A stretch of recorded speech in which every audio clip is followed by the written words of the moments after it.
Hello, my dear listeners. Welcome to the We Stories. Today I prepared three interesting stories for you. The first one is horror. The second one is intrigue. And the third one is detective. My English is not perfect yet, but I want to share interesting stories with you, bring your emotion and become better with you. So take your place, take your food, and let me tell you a new story.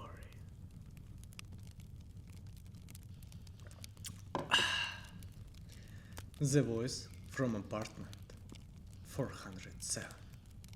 Horror. The call came at 2:17 a.m. I almost didn't answer. Unknown number. No caller ID. But something made me pick up. Hello? For a few seconds, there was only prison. Then a woman's voice whispered, "Please help me." She sounded terrified, like she had been crying. "Who is this?" I asked. "Apartment 407. That was her answer, nothing else.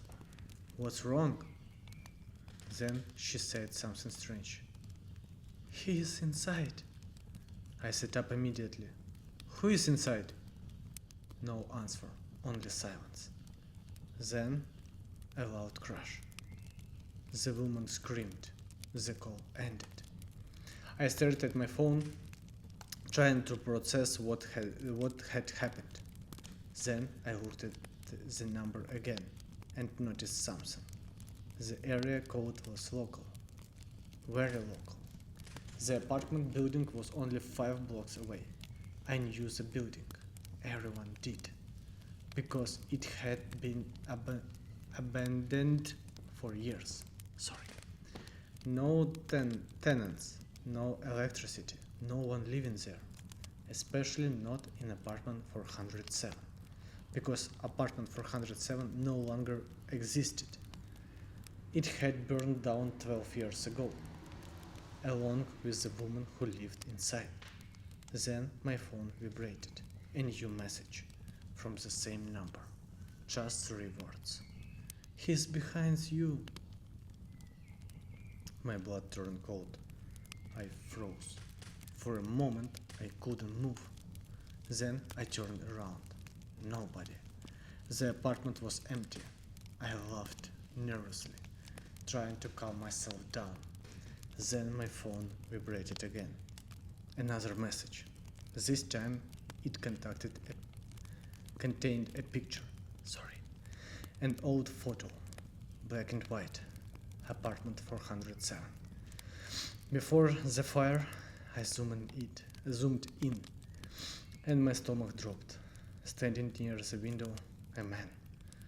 Tall, thin, wearing a dark coat.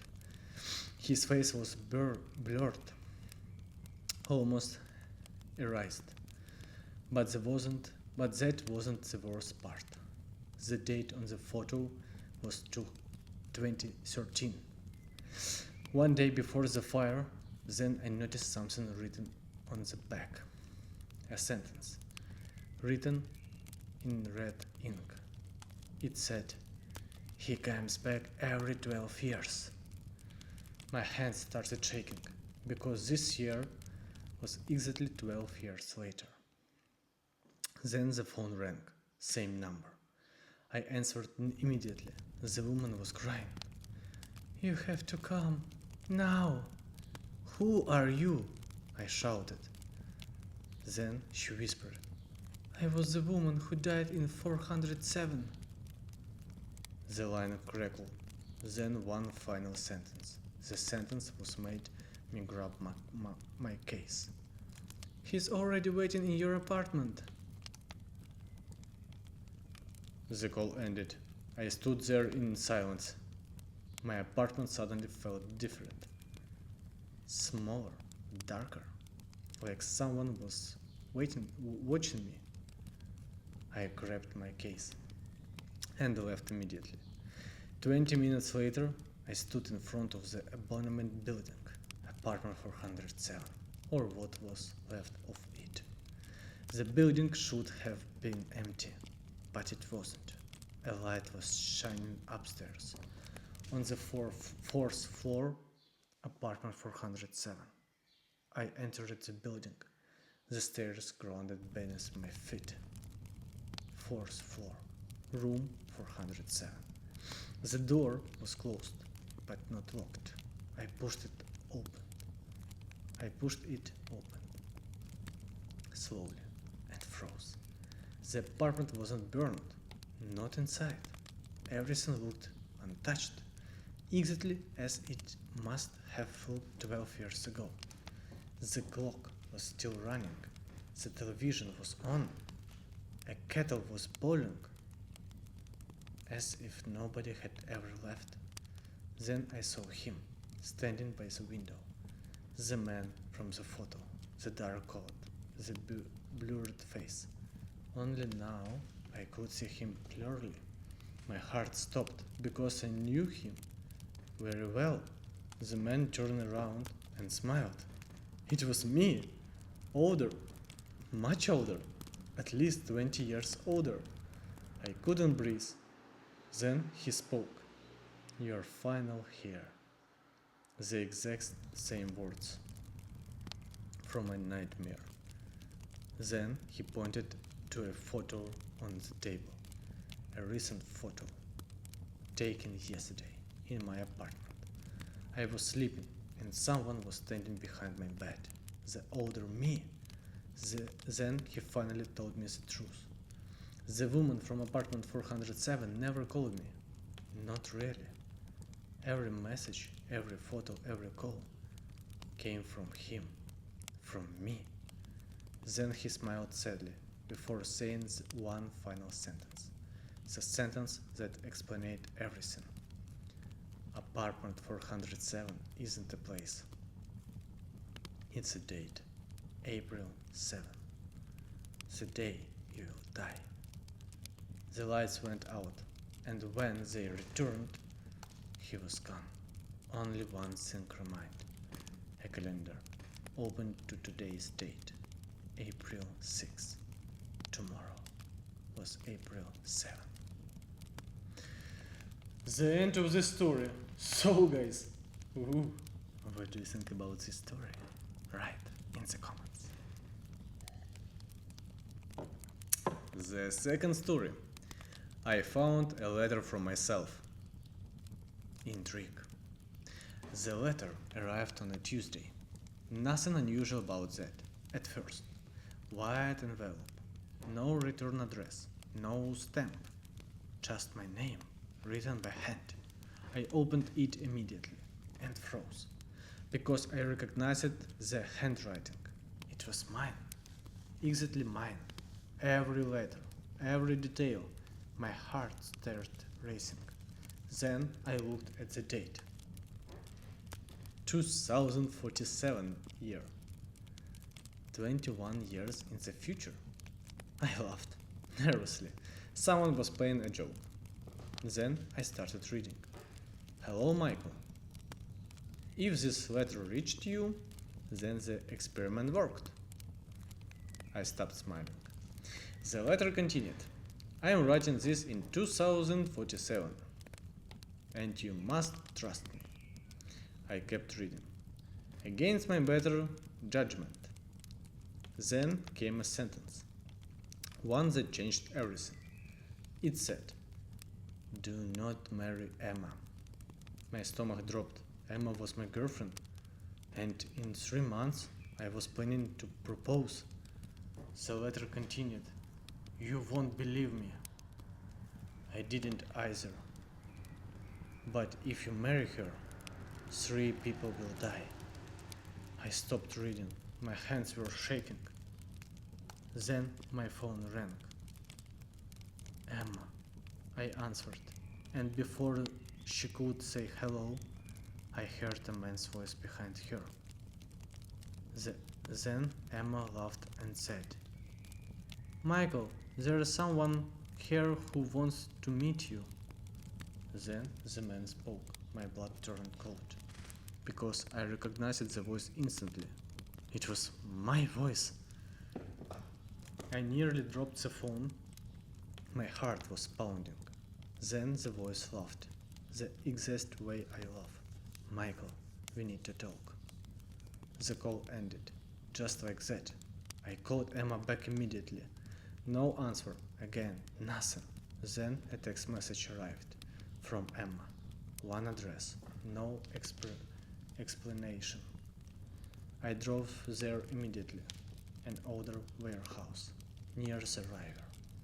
The building looked abandoned, but the lights were on. I stepped inside and froze. Emma was there, standing beside a man. The man turned around, and my blood ran cold. It was me, older, maybe 20 years older.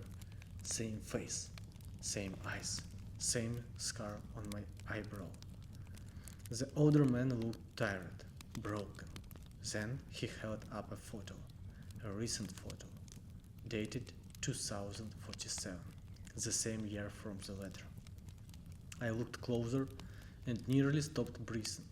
The photo showed a graveyard. 3 graves.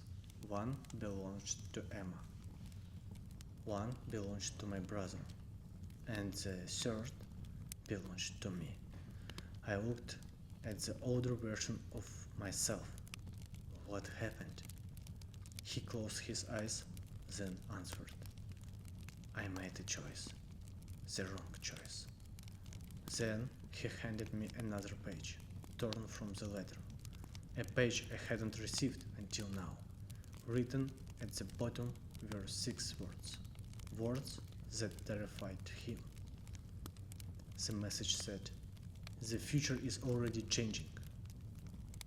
Then the lights suddenly went out. The entire warehouse went dark.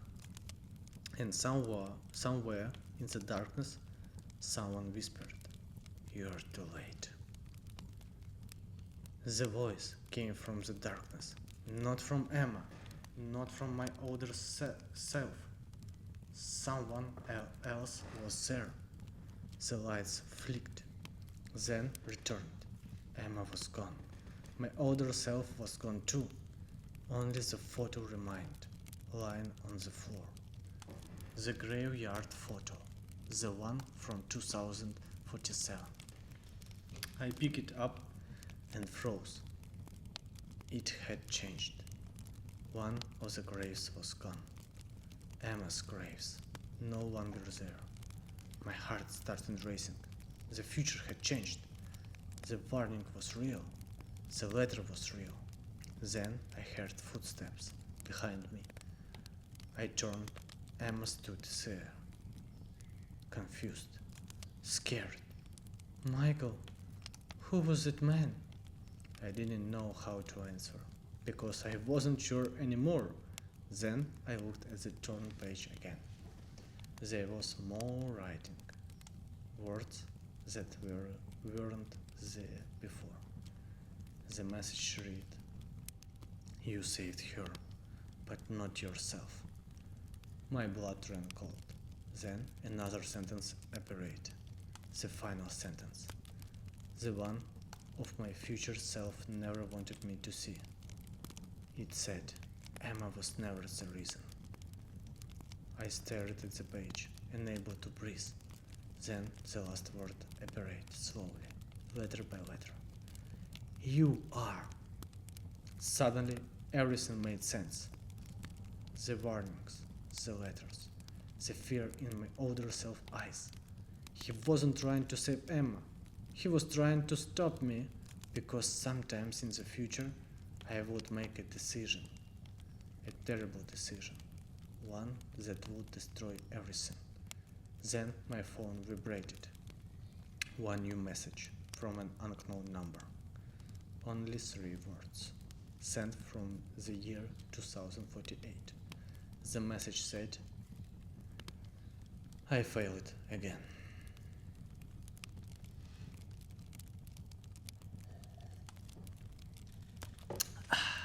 The third story. Someone keeps solving my cases. The first note appeared on a Monday. A murder case. Fresh crime scenes. No suspects. I arrived at 6:12 a.m. The victim was already identified, but nothing else. Then I saw the note, folded neatly, placed on the kitchen table. Nobody knew where it came from. No fingerprints, no DNA. I opened it, inside was a name, Kevin Marsh. That was all. 3 hours later, Kevin Marsh confessed. The note was right. Then it happened again. Another murder, another note, another name, another confession. 5 cases, 5 notes, 5 perfect solutions. Nobody could explain it, not even me. My name is Detective Adam Cross, and I hate it mysterious, especially unsolved ones. Then came case number 6, the one that changed everything. A woman was found dead, downtown, luxury apartment. The note was already waiting on the dining table. I unfolded it and felt my blood turn cold, because this time the note didn't contain a suspect's name. It contained mine. Adam Cross, my full name, written in black ink. Then I turned the note over. There was one more sentence, a sentence that made my hands shake. It said, "You're next." I stared at the note for a long time. Nobody spoke, not the officers, not the forensic team, because they all knew the note had never been wrong. 5 cases, 5 predictions, 5 correct answers, and now my name. I refused to believe it. There had to be an explanation, so I started investigating myself. Every case file, every witness, every victim. There had to be a connection. 3 days later, I found it. A photo, 30 years old. A school photo, taken in 1995. 20 children, standing in 2 rows. I was there, 10 years old. Then I started identifying faces. One child, victim number 1. Another child, victim number 2. Another, victim number 3. I kept looking. My blood turned cold. Every victim had been in my class. All 6. Then I noticed one more face. A boy standing in the black row. A boy I didn't recognize at all. No name beneath his picture. Nothing. Just a blank space. That night I couldn't sleep. Something felt wrong. At 3:11 a.m., my doorbell rang. I opened the door. Nobody there. Only an envelope lying on the floor. I already knew what it was. Another note. I opened it. Inside was a photo, taken through my bedroom window while I was sleeping. Someone had been watching me very closely. Then I turned the photo over and found a message that made my heart stop. It said, "The missing boy remembers everything." I didn't sleep, not that night. I kept staring at the school photo, the missing boy, the blank name. The blank name. Something about him felt familiar, very familiar. The next morning, I visited my old school. The building was nearly empty. Only one person still worked there, my old teacher, Mr. Harper. She looked, Mrs. Harper.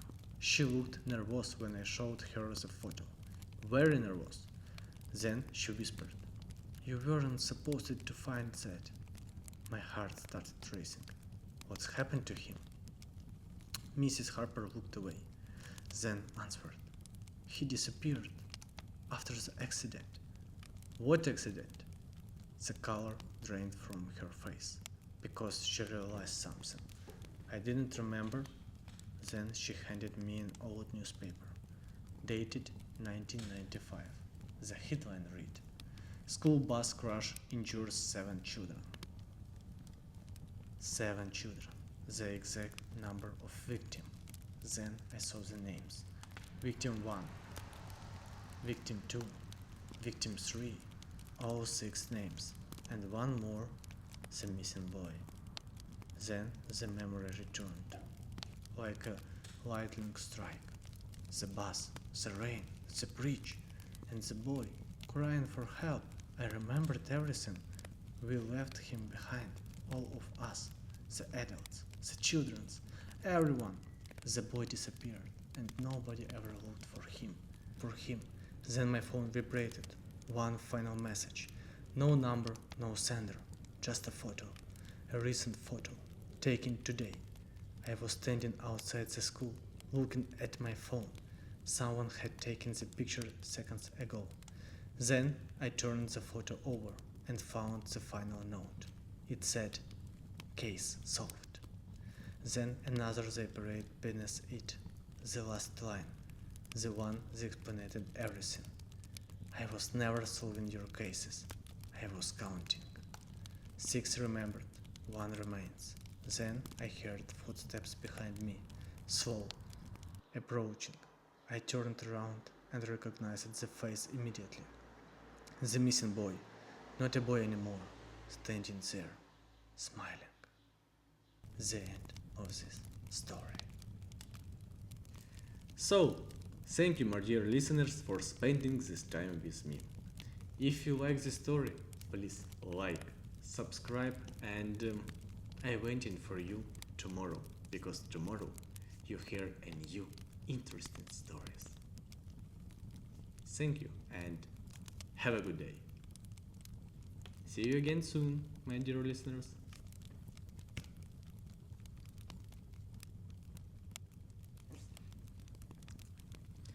Thank you, my dear listeners. Thank you, my dear listeners, for spending this time with me. If you like these stories, please like, subscribe, write in the comments what do you think about this story, and I'm waiting for you tomorrow, because tomorrow I have new interesting stories for you. So, see you again soon, my dear listeners.